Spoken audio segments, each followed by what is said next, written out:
Bismillahirrahmanirrahim. Assalamualaikum warahmatullahi wabarakatuh. Alhamdulillahirabbil alamin wassalatu wassalamu ala asyrafil anbiya'i wal mursalin sayyidina Muhammad wa ala alihi wa ashabihi ajma'in. Rabbi shrah li sadri wa yassir li amri wahlul 'uqdatam min lisani yafqahu qawli. La ilaha illallah Muhammadur Rasulullah fi kulli lamhatin wa nafasin 'adada ma wasi'ahu ilmullah. Rabbi yassir wa la tu'assir ya karim. Amma ba'd. Penonton muslimin dan muslimat yang dirahmati Allah sekalian, alhamdulillah bertemu kita di rancangan Mutiara Hati pada sesinya hari ini. InsyaAllah saya akan membawakan kepada bis kita satu tazkirah ringkas mengenai dengan tajuk ketani, iaitu Ramadan meningkatkan darjat takwa. Jadi saya mulakan dengan satu firman Allah Subhanahu Wa Taala dalam surah Al-Baqarah ayat 183 yang berbunyi, A'udzu billahi minasyaitonir rajim. Bismillahirrahmanirrahim. Ya ayyuhalladzina amanu kutiba 'alaikumus shiyamu kama kutiba 'alal ladzina min qablikum la'allakum tattaqun. Shadaqallahul 'azim. Di mana mafhum bagi ayat ini adalah kira-kiranya bermaksud, wahai orang-orang yang beriman, diwajibkan ke atas kamu berpuasa sebagaimana diwajibkan kepada mereka yang sebelum kamu, agar kamu bertakwa.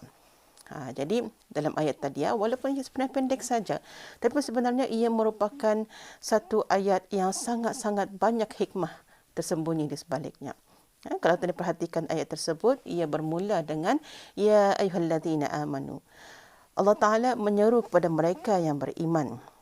Kata firman Allah Subhanahu Wa Taala, kutiba 'alaikumus shiyam, diwajibkan ke atas kamu as-shiyam, iaitu puasa tu seperti mana orang-orang yang terdahulu.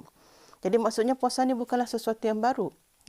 Jadi kenapa ketani diwajibkan untuk berpuasa tu pada waktu-waktu tertentu adalah untuk ketani mencapai darjat orang-orang yang bertakwa tu. Jadi sebenarnya kalau tadi perhatikan ayat ni, ada tiga komponen ataupun tiga aspek yang penting disebutkan di sini. Yang pertama adalah iman. Wahai orang-orang yang beriman. Artinya siapa yang berpuasa tu adalah orang-orang yang beriman. Dan puasa itu adalah wajib. Kutiba 'alaikum, diwajibkan kepada atas kamu puasa la'allakum tattaqun. Jadi di sana sebenarnya perkataan tattaqun itu ialah merupakan objektif. Kenapa ketani diwajibkan berpuasa adalah untuk ketani mencapai tingkat orang-orang yang bertakwa. Jadi persoalannya kenapa bertakwa? Kenapa Allah hendak katakan la'allakum, supaya kamu jadi orang yang sehat, atau supaya kamu menjadi orang yang alim misalnya, ataupun misalnya Allah Ta'ala mungkin saja mengakhiri ayat itu dengan semoga kamu menjadi orang-orang yang gembira. Bukan cuma itu, tapi Allah Ta'ala akhiri dengan semoga kamu, mudah-mudahan kamu menjadi orang yang bertakwa. Jadi kenapa takwa? Jadi sebenarnya kalau kita lihat kepada Quran, begitu juga daripada hadis-hadis baginda Rasulullah SAW, sebenarnya sifat takwa ini merupakan satu sifat yang istimewa. Bukan semua orang dapat menjadi yang bertakwa ni. Orang bertakwa ni sebenarnya ia ada ciri-cirinya. Jadi kalau kita tahu apa ciri-ciri takwa tu, kita lihat kepada beberapa pendapat ulama mengenai dengan takwa, seperti mana yang disebutkan oleh terdapat satu takrif daripada ulama, kerana sebenarnya ia banyak ni, ia punya takrifan ni. Jadi daripada Ibnu Abbas radhiyallahu an, beliau telah memberi definisi takwa ni adalah sesuatu perasaan apabila ketani takut ketani untuk berbuat syirik kepada Allah Subhanahu Wa Taala, dan ketani selalu mengerjakan ketaatan kepadanya. Itu cuma baru satu takrif daripada para ulama. Iaitu apabila ketani takwa tu, ketani akan berani syirik kepada Allah Ta'ala. Artinya ketani akui bahawa Allah SWT itu adalah satu-satunya Tuhan yang berhak disembah, dan ketani itu rajin untuk menjalankan perintahnya serta menjauhi larangannya. Maka itu sebenarnya takwa yang dimaksudkan apa? Takwa ini sebenarnya adalah apabila ketani rasa takut kan murka Allah. Takut ketani kan menghadapi kemurkaan Allah, dan ketani takut dengan kebesaran Allah Subhanahu Wa Taala tu. Kerana tahu bahawa apapun pengakhiran ketani hanya Allah saja yang tahu. Allah yang menentukan.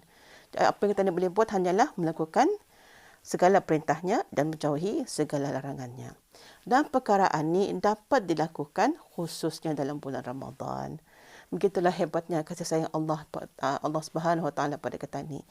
Diwujudkannya satu bulan yang khusus bagi petani untuk menaikkan darjat petani daripada orang-orang yang biasa sehinggalah menjadi orang-orang yang dikasihi oleh Allah Subhanahu Wa Taala. Hakikatnya memang bukan semua orang akan dapat tahapan ini. Kerana yang kita tahu yang dikasihi oleh Allah Subhanahu Wa Taala tu cumalah para anbiya, para rasulnya, para syuhada. Seperti mana yang telah pernah dikhabarkan daripada hadis baginda Rasulullah SAW. Tapi Allah bagi peluang untuk petani mencapai martabat tersebut iaitu melalui dengan ibadat puasa. Jadi itulah hebatnya. Hebatnya Ramadan itu. Jadi macam mana sebenarnya Ramadan ni? Macam mana petani berpuasa ni dapat meningkatkan martabat takwa tu, dapat meningkatkan darjat takwa petani itu adalah yang pertama-tama sekali iman petani itu mesti ada. Kalau petani beriman, petani percaya ada Allah Ta'ala, ada para malaikat, ada Rasulnya, ada hari akhirat. Petani kadang-kadang lupa dengan aspek hari akhirat tani. Kadang-kadang tani hidup ni seolah-olah tani lupa tani ada neraka menunggu, tani ada syurga menunggu.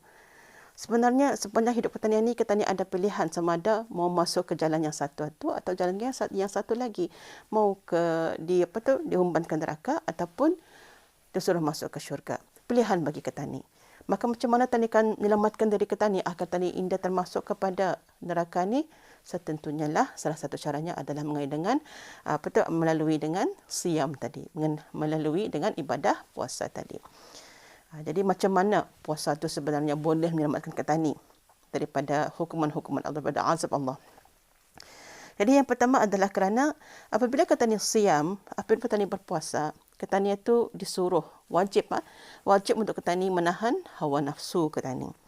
Hawa nafsu petani untuk makan, untuk minum dan pelbagai keinginan petani. Jadi pasal apa? Kenapa mesti nafsu yang petani lawan? Walaupun sekiranya nafsu itu adalah merupakan sesuatu yang fitrah bagi petani. Kalau petani tak ada nafsu makan, petani akan jadi sakit. Cuma tu juga kalau petani tak ada nafsu minum, akhirnya petani akan mati kerana manusia ni petani memang sentiasa memerlukan kepada minuman, kepada air itu. Tapi perlu diingat bahawa nafsu ni kalau ia indah dikawal, ia akan menjadi kemudaratan arah petani. Maka pasal tu kerana kasihnya Allah Ta'ala berkata ni, Allah Ta'ala wajibkan puasa. Memang berit, memang sakit, tapi berbaloi. Kerana siapa yang dapat melakukan siamnya, melakukan puasanya dengan sebetul-betul, insya-Allah Allah akan naikkan martabatnya menjadi orang-orang yang bertakwa. Artinya dalam bulan puasa ni kata ni memang sudah tahu bulan puasa ni banyak pahala petani, banyak petani punya kelebihan, pahala berlipat ganda, ada malam-malam istimewa sebagainya yang perlu petani kejar agar petani mendapat special treatment daripada Allah Subhanahu Wa Taala. Maka jadikanlah puasa ni sebenarnya sebagai satu masa motivasi petani. Ya? Kerana Allah Ta'ala sudah janjikan sesiapa yang berpuasa la'allakum tattaqun. Artinya kamu akan menjadi orang-orang yang bertakwa. Dan takwa ni maha hebat ganjarannya. Kalau kita lihat daripada Al-Quran itu sendiri. Yang pertama, orang-orang bertakwa ia dilindungi daripada azab neraka.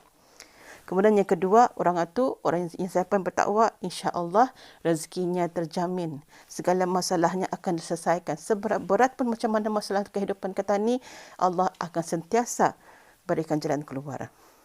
Kemudian yang ketiganya ini maha hebat ni. Kita ni akan mendapat kasih Allah Subhanahu Wa Taala. Allah Subhanahu Wa Taala sebagaimana yang kita tahu maha pengasih. Bayangkan kalau sekiranya Allah tu sangat-sangat kasih. Ketani yang indah buat apa ni pun, tani yang sentiasa buat silap ni, sentiasa buat dosa pun, masih Allah izinkan untuk ketani hidup di dunia. Masih Allah pinjamkan udara. Masih Allah bagi nikmat pada ketani. Nikmat makan, nikmat makanan, minuman, keluarga, kereta dan sebagainya. Allah tetap bagi. Itu kasih Allah arah ketani. So bayangkan kalau sekiranya kasih Allah itu benar-benar khusus kepada ketani. Betapa hebatnya. Jadi sepatutnya lah takwa itu untuk ketani menaikkan level takwa ketani itu sepatutnya ketani gunakan peluang Ramadan ini untuk ketani meningkatkan takwa ketani. Jadi iman merupakan asas Kemudian melalui dengan kepada ibadat puasa tu, insya-Allah kita ni perlahan-lahan kita ni akan dapat menaikkan level kita ni tu sedikit demi sedikit. Memang perit, memang sakit, tetapi ia adalah satu pembaloi. Kerana sesuatu yang berharga tu ia bukan senang untuk dicapai. Perlu kepada pengorbanan, perlu kepada istiqamah, perlu kepada bantuan Allah Subhanahu Wa Taala. Pasal tu banyakkan doa, Allahumma a'inni ala zikrika wa syukrika wa husni ibadatik. Biar kita ni sentiasa beristiqamah. Allah mudahkan pada kita ni untuk membuat segala ibadat-ibadat, menjauhi segala larangannya, membuat segala suruhannya, dan insya-Allah mudah-mudahan kita ni akan termasuk kepada mereka yang dikategorikan sebagai al-muttaqun, insya-Allah. Sekianlah saya dulu tazkirah saya pada hari ini. InsyaAllah kita berjumpa lagi di kali yang lain. Maka saya akhiri dengan wabillahi taufiq wal hidayah. Wassalamualaikum warahmatullahi wabarakatuh.